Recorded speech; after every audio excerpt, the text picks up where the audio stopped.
We are here at the UVA main campus in Charlottesville, Virginia. However, we do offer classes at WISE. Let's begin with an E major chord. Wait, was that guitar out of tune, or is she just really bad at playing? Well, with the concepts of signals and systems, we can fix one of those problems by making a guitar tuner. Let's start off with some math and frequency basics. Our program takes in a frequency value, which is then input into a function that finds the closest note to that frequency on the chromatic scale, and then calculates whether the input frequency is greater than the closest note, in which case it's sharp, or less than the closest note, in which case it's flat. To calculate the closest note to the given note, we use the 12-tone equal temperament system, which is the most common system used for tuning. This system splits the octave into 12 parts, each separated by a ratio of the 12th root of 2, called a semitone. This system is tuned to the bass tone of 440 Hz for the note A, and every note after is some multiple of semitones away. We use the following equation to calculate the index of the closest note by rounding the value x to the nearest integer and calculating the modulus of 12. X equals 12 log base 2, frequency divided by concert pitch, in which frequency is the recorded frequency which is being matched to the note, and concert pitch is the base frequency of 440 Hz. The closest pitch, or the frequency of the closest note, can be calculated using the following equation. Closest pitch equals concert pitch times 2 to the power of x divided by 12. This makes sense because concert pitch is the bass note, or index equals 0. 2 to the power of 1/12 is the amount that each note is separated by, and x is the iterator in an unmodded form. Now, let's look at the actual code for our guitar tuner.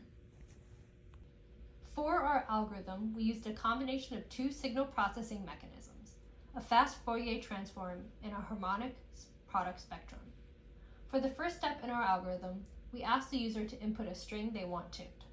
After this, the sound devices module is used to extract the audio into a NumPy array. Then it is put through the fast Fourier transform provided in NumPy, and we get the magnitude of the transform. From this, we only account for the beginning half due to the Nyquist-Shannon theorem. Afterwards, the NumPy array is put through the harmonic product spectrum, where within a for loop, downsampling occurs based on the index in the array, and the resultant array is multiplied within an array of the original signal with the same length as the resultant array. The new array is stored in the copied array. After exiting the for loop, the resulting array is put through a function to get all of the discrete Fourier transform sampling frequencies into an array. Any unnecessary noise picked up is zeroed out to not result in an erroneous fundamental frequency.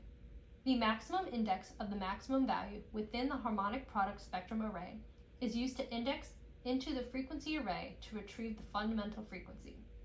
Using the fundamental frequency, the closest note and pitch is calculated and printed out to act as a reference point for the user.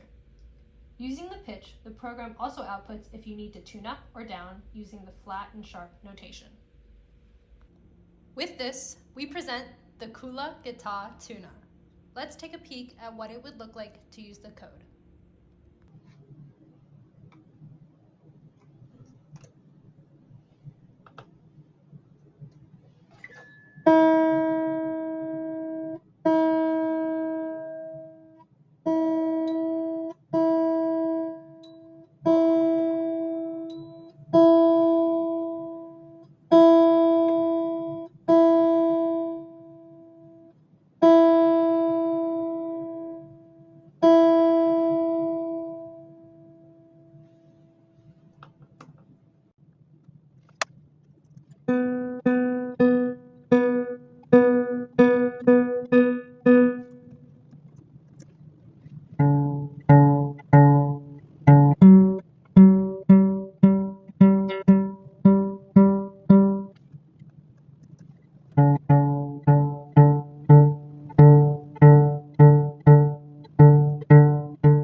So now that your guitar is tuned, you can go back to learning how to play.